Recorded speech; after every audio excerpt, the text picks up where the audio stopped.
Hello, ladies and gentlemen, and welcome to episode 27 of WesterosCraft Walks with your stunningly handsome host, Dutchguard.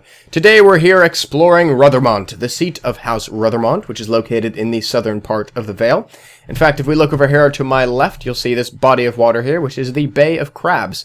And Ruthermont is located just at the mouth of the Bay of Crabs, where it meets the narrow sea. And if my render distance was far enough, you'd be able to see Cragclaw Point in the distance past the bay, which forms part of the Crownlands. So we are indeed south in the Vale. And in this part of the Vale, there aren't really any mountains according to our maps. So instead we've opted for some low-lying shrubbery covering rolling hills, spreading out into the distance. And because of that, we've sort of named this area of the Vale the breadbasket of the Vale, because there's plenty of fertile land for lots of agriculture, and you can see some of that agriculture just here to my right. Got some grazing fields here, some carrots, cranberries and blackberries, and loads of wheat fields in the distance, as well as a trusty windmill for grinding all of that wheat into some lovely bread.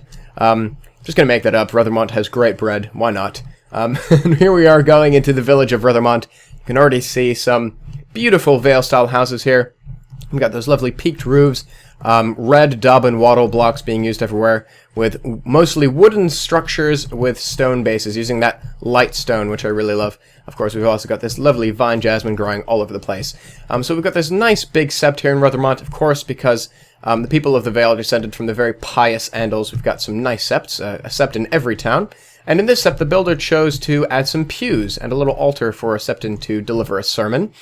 And I think that's a pretty interesting choice. The books don't really go into any detail as to how the devotees of the seven gods worship, but I'm guessing that in some of the septs we have some pews for septons to deliver sermons. And of course we've got the different altars of the seven as well, each with their different portraits and candles lit below for them. And then on this house to the right here, we've got another beautiful example of Vale architecture, and I believe this is where some of the devoted of the seven live. We've got some banners there, of course, which indicates that. We've got some lovely Ruthermont bread on that table there, which I just noticed. And I think in here we've got loads of different beds for maybe poor people who can't find another place to live, and they've decided to devote their lives to the seven. I think that's what this is anyway, because there's plenty of beds in this house. And I think if we look upstairs in the attic, there's a little private sept in here somewhere. Here it is. We've got all the different portraits of the seven. Maybe this is somewhere where people can seek solitude, maybe fast. I don't know if that's something they do in the Faith of the Seven, but that's probably what this chamber is for. A sort of a washing up chamber as well, because people need to do that too. Right, so heading back downstairs, we're going to keep exploring through the town. This house is pretty big, actually, for something, for the modest devotees of the seven. There's that bread again. I can smell it. I'm so hungry. I haven't had dinner yet. I need dinner. Anyway, back to the video. I think up here we've got that bell tower, which forms part of an inn. I think we'll find the entrance down here by the docks. You see that huge ship in the harbor there? That's the ship of House Ruthermont. Probably their main war galley for defending the Bay of Crabs from invaders. Pretty impressive. And I think we've got the entrance to the inn just over here. The Seaside Inn. You see that sign's pretty worn out, so not all the letters are there. This is probably a cellar of some kind for storing firewood. I do love little details like that. And this must be the entrance to the inn. And we can always tell it's an inn because there's plenty of places to sit. There's sort of a reception desk, if you will. And, of course, a big kitchen for serving people, and plenty of rooms in the upstairs. So let's check out some of those rooms real quick. I always love to double check to make sure our builders are doing their job and furnishing every single last room. I've got a lovely little balcony over here looking out onto the Bay of Crabs. Very nice. And quite a few balconies. That is typical of the Vale style. Lots of beautiful views out onto the mountains or the sea or whatever it is. The Vale being such a picturesque area of Westeros. I've got a little sign there with beds on it showing that this is indeed an inn. Love these little arches here throughout the town. Very nice. Yeah, this town is really beautiful, actually. Look at the different levels of houses. Some of them rising really tall up into the sky. We've got some little ones as well. Got some thatched roof ones up here. Very nice. A nice little collection of different Vale-style houses.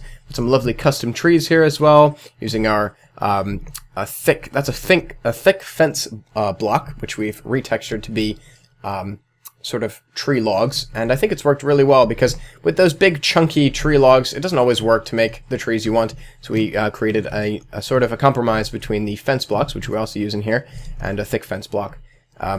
to create some different kinds of trees, which I think turned out really well. So here we are is the main castle of Ruthermont, and I think this to me is the quintessential Vale style. You've got the sort of daub and brick, sort of the plaster and brick, sorry, not daub, plaster and brick style blocks here. We've got arrow slits all over the place. We've got a custom block there, which depicts the Star of the Faith of the Seven, which is which you'll find all over. You'll find that in the crenellations up there as well. Of course, again, reflecting the pious Andal ancestry of the people of the Vale.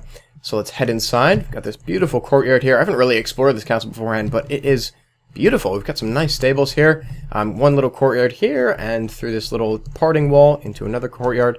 Wow, this is really nice. You can see that brick chimney there. That is another style of the Vale, sort of highlighting the different builds. The chimneys are made of that brick texture. We've got a nice little wishing well here, and a drinking well over here. Very, very nice. Really love that. You can see all the different balconies as well, typical of the Vale, like I said. Lots of windows, lots of different wooden accents, and more of that red daub and wattle, which I was telling you about. And lots of little pretty flowers, and oh, just love it. It's beautiful. Ooh, this must be the main kitchens. Lots of big hearths in here. Again, that brick chimney structure there. I think that just sort of helps to set it apart. Right, so let's see if we can find our way up to the top. I love this as well. Sort of, it's an exposed staircase, which they've sort of blocked off with iron doors, which I think works really well. And right, so these are the colors of House Ruthermont. This red, I'm completely colorblind, yellow and black of House Ruthermont. This must be the Lord's audience chamber, where he sits and receives comments and complaints from his subjects. And if we keep going up, we'll probably find some Lord's chambers. We've got some nice little sitting areas here. Look at that bread. My guess was right. They probably have some great bread up here in Ruthermont. We've got some noble chambers, looks like. Probably for a castellan or two. Maybe some of the guard for the Lord. Probably some barracks around here as well. This castle is pretty sizable. It is one of the major castles of the Vale, being a noble house sworn directly to House Arryn. So yeah, I'm just checking out some of these rooms here. I think they're all pretty well done. The leader of this build was very, very thorough. Oh, this must be the feast hall of Ruthermont. Very cool. Very nice. Of course, every big castle needs to have a feast hall, an audience chamber, a rookery, all those things. So I'm trying to check all of those things off my list when I go on tours through the different builds. Right, so we're going to keep heading up this time and see if we can find some sort of rookery, please. I love rookeries. Basically, let's just go outside and see if we can find which one is the biggest tower. It's that one there. And see if we can find my way up. Should have explored this really before I started the video, but I thought, what the heck, I can improv. I can do this.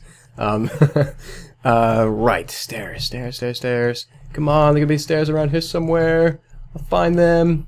I'll find you stairs. In the meantime, we can look at all the awesome interior furnishing. Ooh, stairs, yes! I knew I'd find them eventually.